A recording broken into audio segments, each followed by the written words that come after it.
Hello, I'm Tara Brabazon. I'm the Dean of Graduate Research at Flinders University, and welcome to Vlog 213, Fear.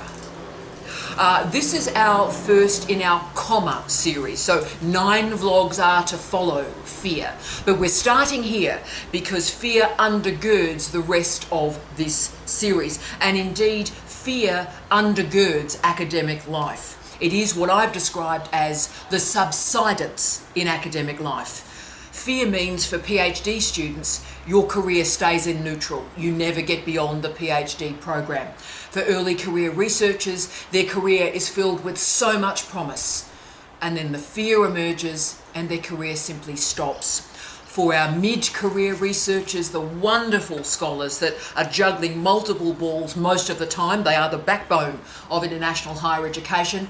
The mid-career researchers, they feel the fear and their career simply stalls. And for senior scholars, when the fear emerges, their career just simply fades away and everybody waits for them to retire.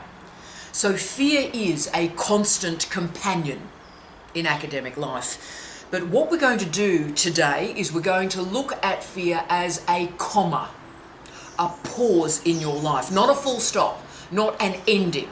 You feel the fear, comma, and do something. And so today we're going to focus on the fear as a comma, not a full stop. So in the vlog today, we're going to talk about fear. We're going to look at fear.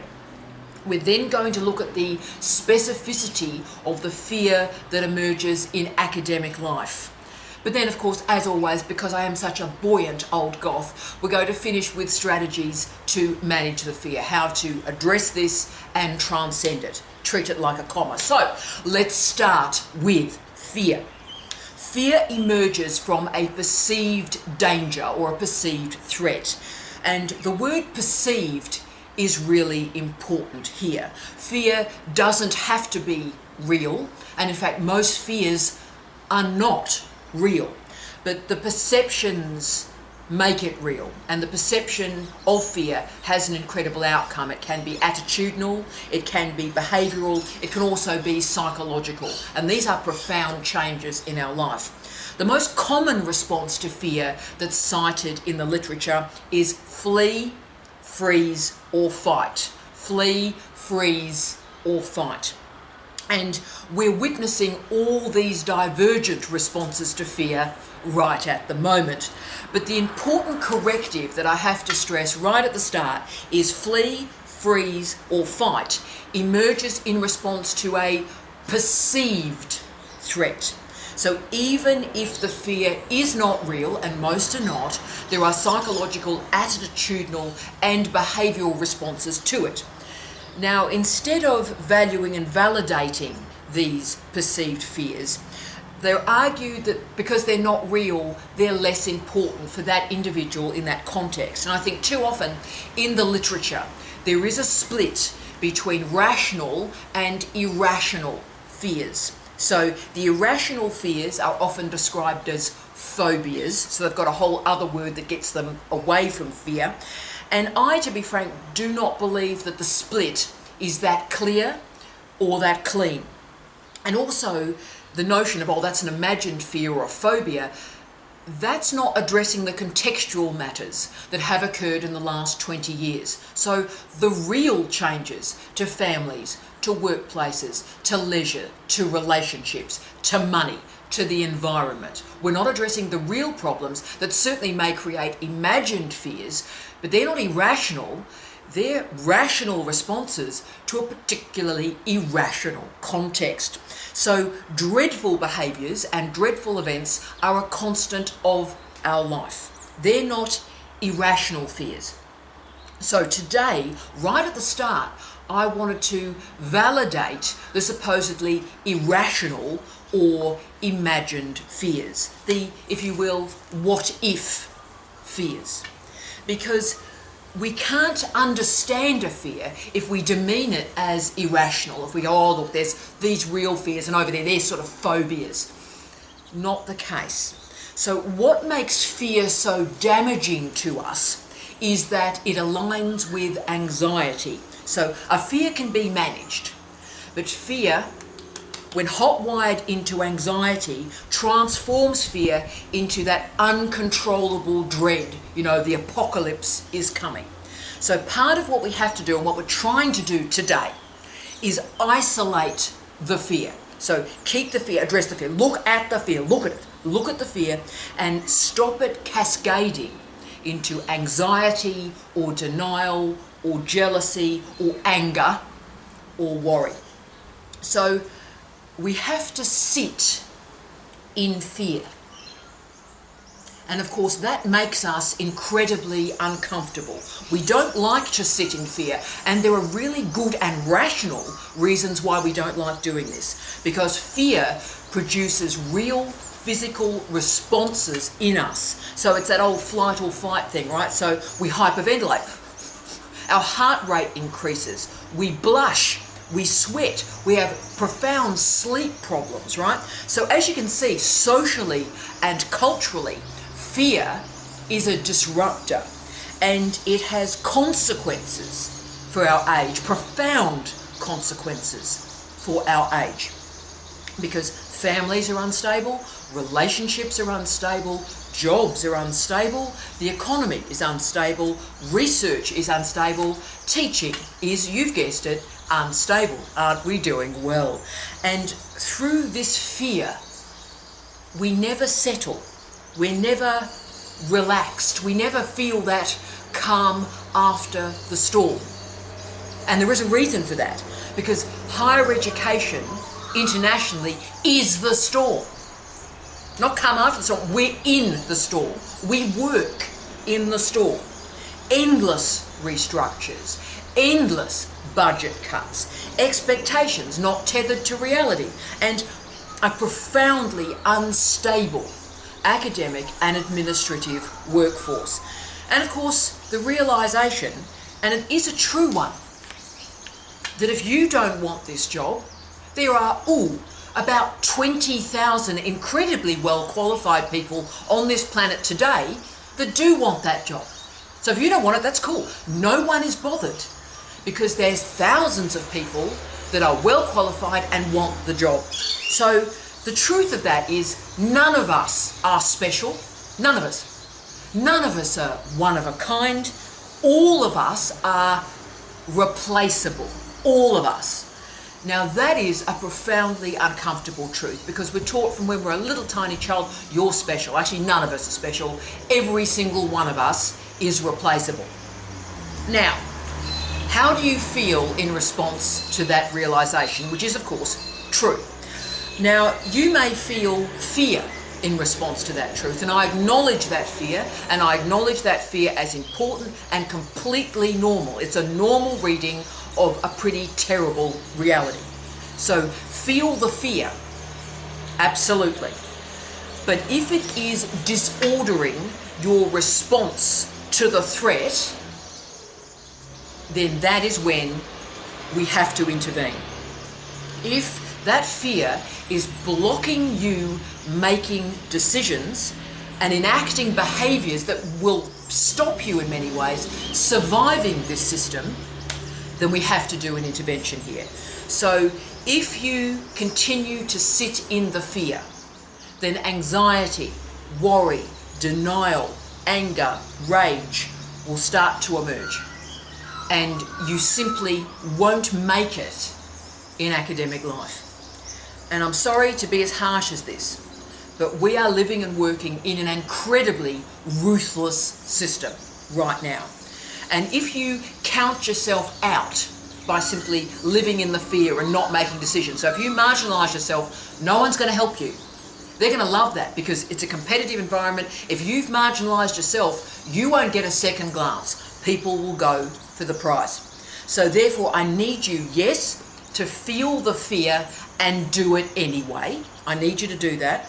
But more importantly, I need you to acknowledge the fear, understand the fear, learn from the fear, and make a decision to take one step beyond the fear.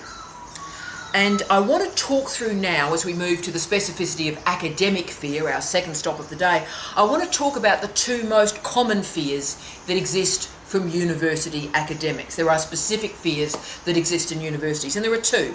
And the challenge is we socialise these fears into our PhD students. So our PhD students learn from us epistemology, ontology, methodology, absolutely, but we also socialise them into our fears.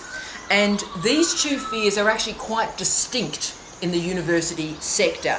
And I think there are reasons for that. I think this context, our history is linked so much with the clergy, with the military, with the political elite of different nations. And this means that we've sort of still got a bit of that medieval institution in us. And the university has had to manage a wash of changes. You know, the Industrial Revolution, democratisation, Fordism, post-Fordism, underemployment, resource depletion, overpopulation, quantitative easing, climate change, and anti-intellectualism that often results, of course, in a fear of smart people. Right. So the first fear that we experience in academic life is, one, a fear of change. And that's because academic life historically has been based on a slower clock than the rest of the workplace and the world. Semesters, terms, annual grant cycles, grade book entries once a semester, and of course publishing, having to manage, with some disrespect, the commentary from reader 2 on our article. Oh, we'll get to that, but you know, they were just wrong, and how do I manage someone that's just wrong? And of course, the nature of tenure and permanent posts meant that most of the academic workforce through most of history was pretty stable. So progression was predictable. But neoliberalism, and I am using this term accurately rather than just a sort of a slammed label as it's being used at the moment, oh, neoliberalism. I'm actually using neoliberalism accurately today. And what neoliberalism did to the university sector is it deregulated it. And that allowed market forces to be active in a public good. So when that occurs, very odd variables emerge. And of course, at the same time as that was occurring, there was a massification of international higher education. So more people became part of the university than at any point in its history. So as you can see, logical, rational, calm processes of appointment and promotion left the building like Elvis. Gone. It's gone. And this has meant that the socialisation of the predictability of academic life has also gone. We are living on fumes now. And of course, cycle upon cycle upon cycle of restructures, precariat employment, 0-hour contracts, let alone bullying, nastiness, jealousy, means there's very little left of what Newman described as the idea of the university. So academics fear change, full stop. And that's why whenever anybody's talking about supervision, when I'm talking with a 60-something-year-old man about supervision, he invariably goes back, nostalgia, goes back to his supervisor in 1978. So what all of this means is we are desperate for stability. But it is an impossible stability. It's nostalgia for a stability that never really existed, or maybe only existed for very few. So the fear of change is based on an imagining of a university that never actually existed. And the fear of change is made even worse because academics are not actually happy in this current system.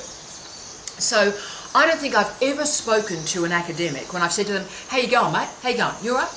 And I've never had, oh, look, brill, mate, brill, going well. Yeah, good, fine, yeah, really positive, going well, mate. How you going? I've never had that response. Instead, whenever I say, how are you going? It's met with miserable. This university's gone to dogs. let me tell you what my head of department has done now. Or, of course, my personal favourite, students these days. They just don't read.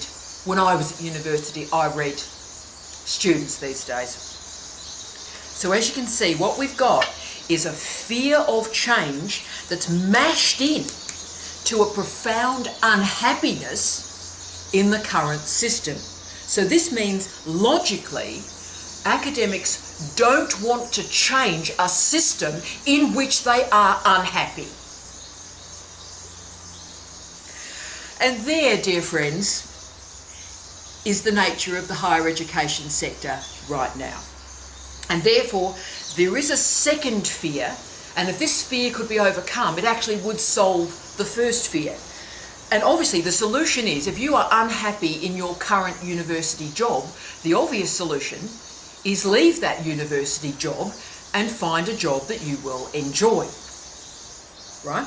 Now, of course, this was Karl Marx's double freedom, okay? We as workers only have our labour power to sell. We can sell our labour power. That's the first freedom. But never forget the second freedom.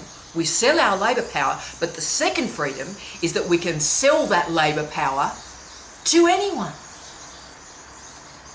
So if you, as a PhD student, or you as an academic, if you're unhappy, then go and sell your labour power to someone else. And of course that's where, because that's logical, oh well I'll do that then. But so what's going wrong? Well, that's where the second academic fear becomes debilitating. So academics fear that if they do make those changes, then they won't have the skill, the knowledge or ability to manage the new environment. So this is where you hear stuff about imposter syndrome, fear of failure, fear of being found out. All that stuff bubbles to the surface. So the result of these two academic fears is that academics sit in mediocrity, in bullying, in denial, in academic jealousy, in resentment, resentment's a big one, rather than make the changes that might actually make them feel a bit happier about their lives. So is this you? You are really unhappy in your present life, but you're not prepared to make the changes and make the decisions to make yourself happier. So these two fears manifest quite differently, I think, in PhD students. But the greatest salve of these two fears is one thing: preparedness. Prepare yourself. But we are conditioned through our family, through our friends, through our workmates, through our supervisors, to fear. And of course the problem is, all these people who are important to us in our lives, they loan us their fears. So we then have to deal with the impact of the displacement of other people's fear as well. So a great example I can give you, this always makes me laugh. So my PhD supervisor, when dinosaurs roamed the earth, when I got the job in New Zealand, so I got my first full-time academic job in New Zealand at the Victoria University in Aotearoa, New Zealand, wonderful job. When I got that job, he said to me, PhD supervisor, don't go to New Zealand, you'll never make it back to Australia. You'll never make it back to Australia. So imagine saying that, I got a job, don't go. Now actually, it was a great experience. It was a one-year contract, I did it. I returned to Australia immediately to a job, and I've never been one day out of work since that time. So I, yes, as a very, very young woman, felt the fear and did it anyway. Okay.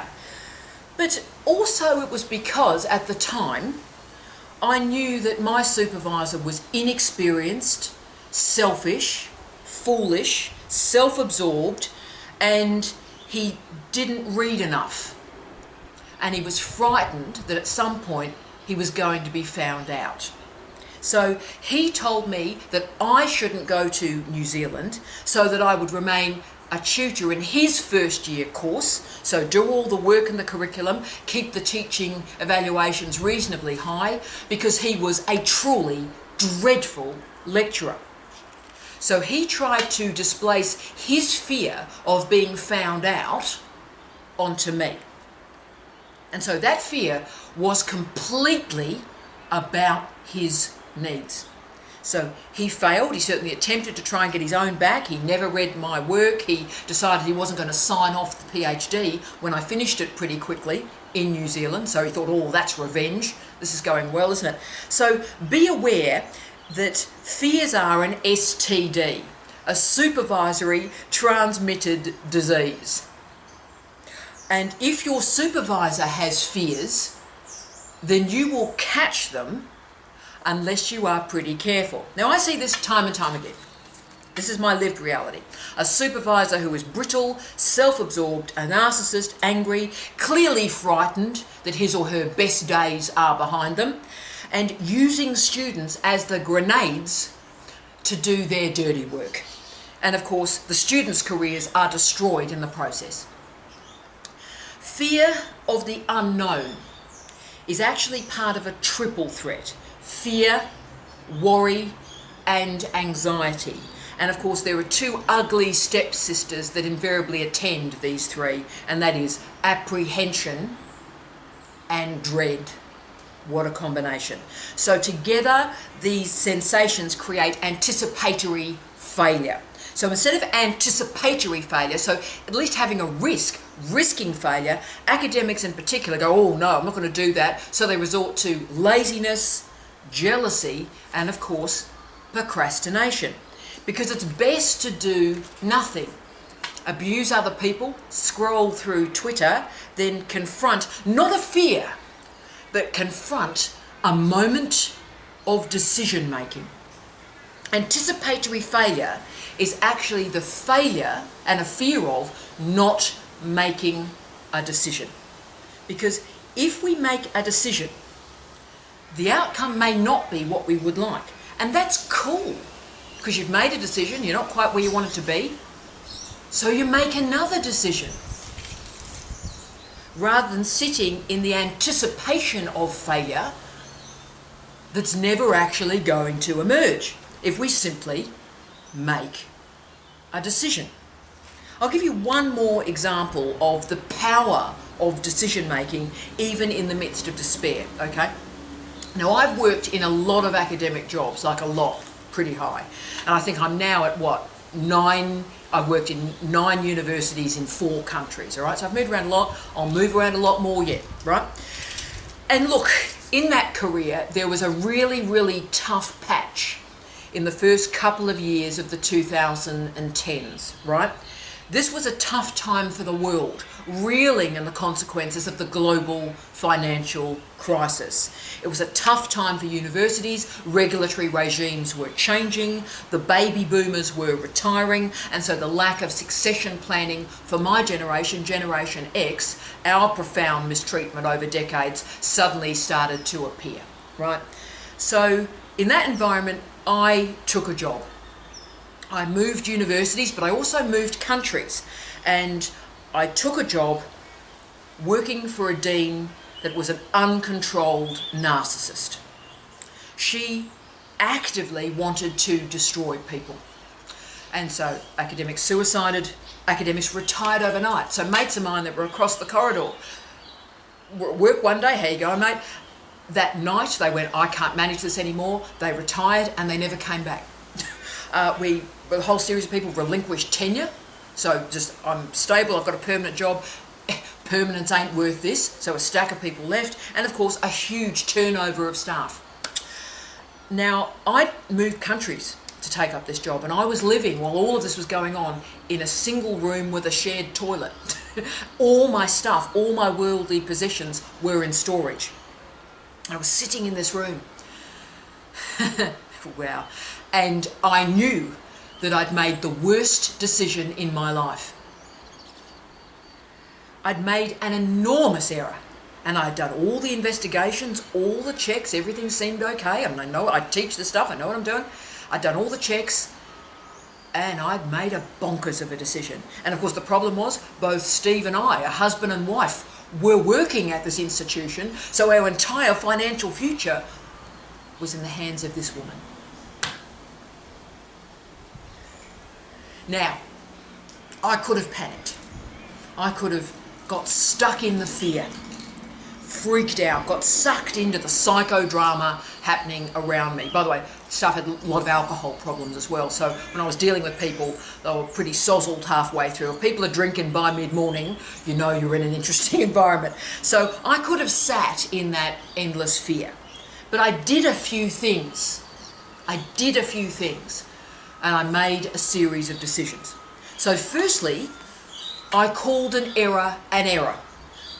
I made a mistake. So I called the mistake. No one else is to blame. I made a mistake. So I called it. Right, stuffer.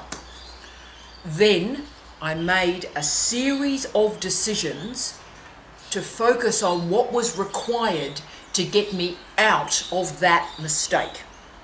And I knew there was going to be no hero, no parachute, no easy way out, that I would single-handedly have to claim responsibility for my mistake and get us out of it. So there were two key decisions that I took that stopped fear from paralysing me. Firstly, I acknowledged my mistake. And secondly, I acknowledged that action would have to be taken to get me out of this. So with the fear gone and a plan developed, insight emerged. So this problem, this mistake had been caused, and I do this a lot, was caused by me trusting in the integrity and the decency of an academic, in this case a dean. So I trusted that dean, and in fact she was interested in destroying people's lives. So I made a decision. The gift of insight after you make decisions is I went, okay, so this problem has been caused by academic management and my trust. So I'm now going to enter academic management myself and stop this happening to anybody else. And I knew that I would have to start at the bottom as an academic manager, at the lowest of the lowest universities, because I'm a woman and therefore it's assumed I am incompetent. So absolutely start at the bottom and show that I can do this. So I accepted a middle management job at a low university to demonstrate that you can show decency and integrity and respect and care and still be a good academic manager. And my career today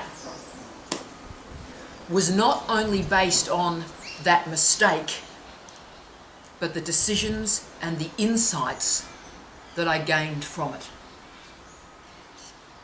So I've told you that story because I know there are people out there, that today, right now, you are feeling trapped in fear. You are frightened. You are confused. You are filled with worry. But yes, there are solutions. But for PhD students in particular, and yes, academics more generally, our two specific fears, so remember, fear of change, but also fear that we don't have the skills, the ability and the knowledge to manage a new environment if we got into it, those two fears present very specific resolutions for us, differently from the rest of the literature. So I wanted to note particularly how these fears manifest on a sizable minority of our PhD students. I know some of you are watching this today.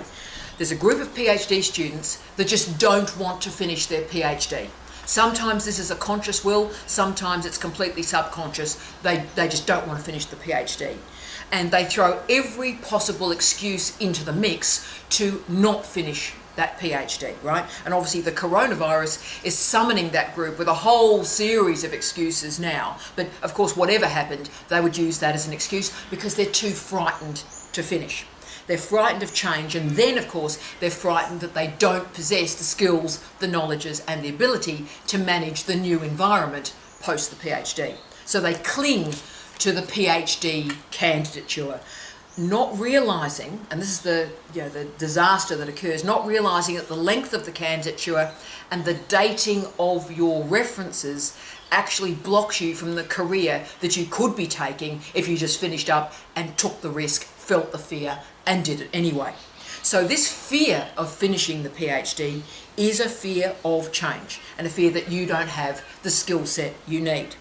So the point of this series, the comma series of vlogs, is to present this comma state, fear, and explain why it exists in universities, it's rational and logical, and why it exists for PhD students, but then find strategies out of it. So the final few minutes of this vlog is the optimistic, buoyant component where I say, okay, you're in the situation, you've acknowledged it, what can we do now to make fear into a comma so you can get on with the rest of your professional life? So the options I'm going to present are going to make you uncomfortable.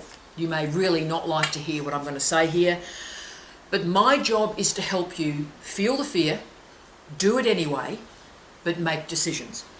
And here are the 5 strategies to enable you to do that. Let's do it. 1. Give yourself professional development targets.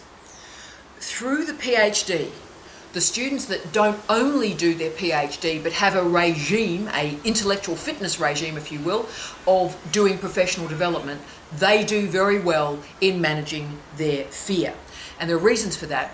Our time summons particular cliches about agility and resilience. I'm never convinced terribly by those 2 words. But the point is, those students that do their PhD and have professional development targets know more. They just know more. And they're able to present that knowledge on their CV.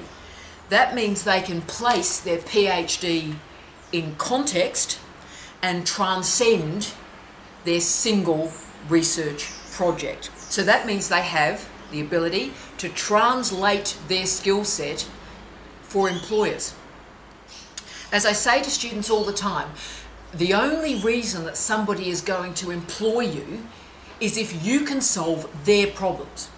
So if there was no problem to solve, then no one would ever get a job because you'd save the money. If you didn't have a problem to solve, then you'd simply hold on to the dough. But if you've got a problem to solve, you have to hire somebody to solve that problem. So you have to be able to solve those problems. But if you're sitting in your research area, and in a PhD that's very small, hoping that a postdoc will magically emerge in a damaged university sector, then you are dreaming. Enact professional development so that you can translate your impressive skill set beyond your PhD. A PhD is great. It's great. But a professional development program is the train that moves your PhD to the next stop. 2. Don't assume that you are right. Listen more. Talk less. One of the great challenges in being a PhD student is that you see a very blinkered rendering of a university. So as a PhD student, you see a very, very thin slice of the university cake. So you're not actually seeing enough of a university to make a generalizable point. You have one data point, your PhD. So as we all know, you can't make an interpretation or a commentary on the basis of one data point. Similarly, your supervisors have worked in a university environment that was much more banal, much more benevolent than the university sector in which you will be employed. So listen and learn to listen during your PhD. Arch beyond your experience, arch beyond the experience of your supervisors. You need lots of data points to work out where your career could be heading. So listen to those stories of success and, yes, of failure, and you will learn more from the stories of failure. Keep learning. Do not shut yourself off from life's decisions. So just because you disagree with somebody or you don't like them doesn't mean that you can't learn from them. So don't sit in self-satisfaction. I'm tremendous, I'm fantastic, I know what's going on. You don't know what's going on. You're doing a PhD, you have a data set of 1. So you've got to challenge yourself to listen and perhaps hear the really unpopular knowledge that colleagues are sharing with you. Have a sense of what is happening and indeed what could happen. Learn from others. Important. 3, the biggie I would argue, learn to make decisions. Making decisions is probably the greatest life skill there is. But all of our culture is about blocking that knowledge. So if you make decisions, you have power. Therefore, the people in power don't want you to know that you can make decisions. They want you to sit in fear, in denial, in jealousy, in anger at your fellow students, ignorant of the options that are available to you. Therefore, start right at the beginning of your PhD to make decisions. And these decisions may be small. Tutor in a course, become a lab demonstrator, mark an online topic with a quirky, weird bit of assessment. So make these small decisions. So feel the fear, know that you don't know what's coming, but be cool with that. Get used to the process. Feel the fear, make a decision. Feel the fear, make a decision. And that means by the time some big decisions have to be made about your life and teaching and research and families and all the rest of it, you've got used to it. All right, feel the fear, take a breath, make a decision. Cool. Knowing that whatever happens after you make that decision, you'll be cool. You can manage it. You're okay. You can manage it. So start to re-language your life. When you feel the fear, when you feel that twist in your stomach, force yourself to say out loud. So you're feeling it. Force yourself to speak the words. I am making a decision. Present tense, I am making a decision. Don't sit in the fear. Say the words, make a decision, do it. 4, read widely and learn about the university system. Oh yeah. Fear emerges through the unknown. So if you, in your academic life so far, you've only known 2 universities, say you did your undergraduate degree in one university and you did your PhD or your postgraduate work at another university, right? Or the group, I would argue, that's most paralysed by fear, they enrolled in first year and went right through to a PhD in the same university. Okay, quite common in Australia, can I say. So that means they've had their entire professional, educational experience in one institution. So there's no sense at all about how universities as a workforce, how they operate. And again, you're generalising from a data set of 1. It also manifests in scholars who spend a period of their career, or most of their career, in one specific area of the sector. So that might be, for example, in regional universities, it might be in universities of technology, or it might be in the top end of town. So people have spent their career at the Ivy League, the Russell Group, the Group of 8, right? So if you have lived your entire professional experience at the top end of town, in the Group of 8, say, then you're used to, as an example, plenty of money. Philanthropy, funding agencies look benevolently at your project because you've got a good research environment. Remember how much of research grants are about explain your research environment. I'm at a Russell Group University. Tick, thanks for playing, that's a good research environment. And of course, industry partnerships. So there's plenty of money. And then of course, those staff and students move away from that university with plenty of money. Very common, for example, that if someone is at the top end of town, to get a personal promotion, they often have to come down in the sector, and of course, I disagree with this tiering, but anyway, come down in the sector to gain the promotion, right? So to personally get themselves promoted, they've got to move down the league table of universities, right? So you can see what's happening here. Explains a lot about academic management, actually. But you see that these staff members or students move to the rest of the sector and they've got no experience in how the rest of the sector actually operates. And they're horrified, they're shocked, and of course they are, quite rightly, frightened because they don't have the skill set that they've used in the past to be able to manage that at this university that may be, say, a regional university in a country town, right? So it's always easy, I think, to throw money at the problem. So you might have a gaping wound somewhere, but if you put a posh frock over it, then you've masked the problem. And again, often when you throw money at the problem does sort of disappear. But when money is not the answer, what solutions are actually available to you? So as a PhD student, it's really important to understand the entirety of the university sector, understand the local specificities, the different national systems, how international ideas move around. So it's a beautiful, delicate system, international higher education, and there's something really beautiful about understanding its local undulations, grasping its diversity, grasping its complexity, and recognise that the experiences that you have had in your PhD may have absolutely no relevance, none, in understanding the university in which you will work. 5. Don't ask, why me? Now, this was amazing in the literature that I was reading for you for the vlog this week.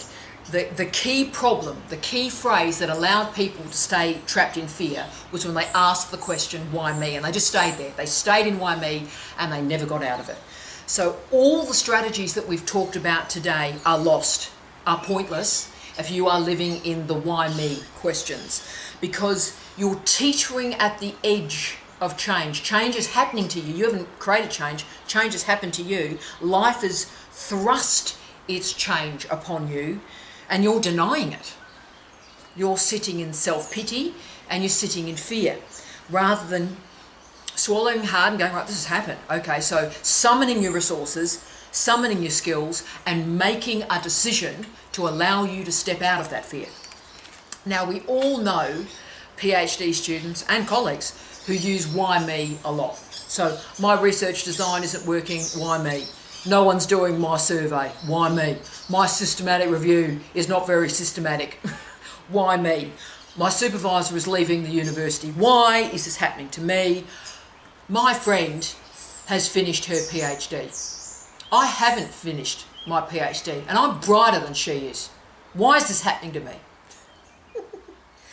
So why me is a life-stopping question, because it's not allowing life and decisions and movement and change to happen to you.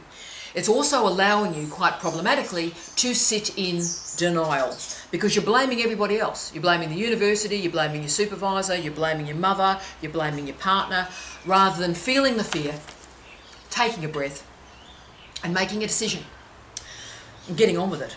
Now, in the literature, the why me question is huge. Whole books have been written about it, and it was fascinating for me, because this question allows people indefinitely to live in fear. Wow. And I was so surprised by this, and I don't know if it's useful to you, but I've actually never asked that question. So I was sort of reading this literature going, wow, this is really a thing, and I didn't know it was a thing, because I've never asked the why me question, ever. And I would argue, if you can simply remove that question from your life, when you feel yourself asking it, stop yourself, re-language yourself, and your life will improve almost immediately, because you're seeing life clearly, rather than through the lens of fear or indeed disappointment.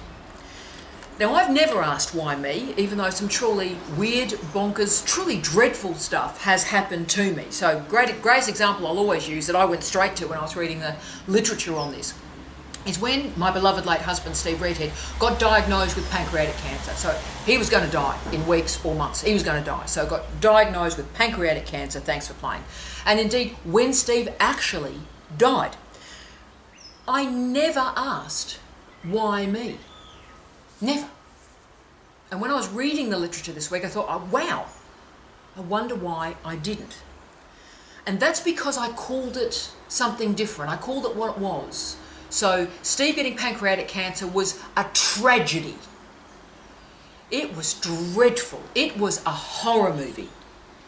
But it happened to me because of decisions I had made.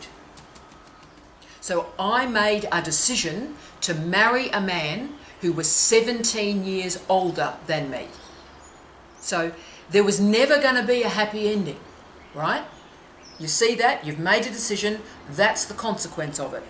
And it happened to me because I loved him completely. We gave everything to each other. And most importantly, I think, it happened to me because I knew at the time, the moment I knew, it was my responsibility to make sure this dreadful situation was managed properly for him. So it was my responsibility to create the ending that he wanted. So it happened to me because I needed to confirm and demonstrate that love and that respect and that decency right till the end. Because Steve's death and Steve's illness was not about me. It was about him. But what was about me is delivering on his choices. Now, significantly, Steve quite amazingly never asked why me either. He was at the height of his intellectual powers, one of the brightest men in the world, and he was dying. And not once did he ask why me, because he argued it was real, it was an unexplainable tragedy, but it was real. And fearing death doesn't make it any less real. Managing reality, no matter how horrific, requires decisions. Now team, there's absolutely nothing special, wondrous, or actually terribly interesting about me at all. I'm just some bird that sort of wandered around international higher education and made a living. That's who I am, and I'm cool with that. I try and do the best I can every single day by making decisions. But I've never asked why me. I know why it's me. It's me because I can manage it. It's me because I can make decisions. It's me because I can do it. It's me because I can survive. If you ask why me, you are allowing yourself to live in fear. And there is a lot to fear in contemporary international higher education. There's a lot to fear. But the only way through fear is to feel it, to name it, and make a decision. I wish you love, light, and peace. Tea out.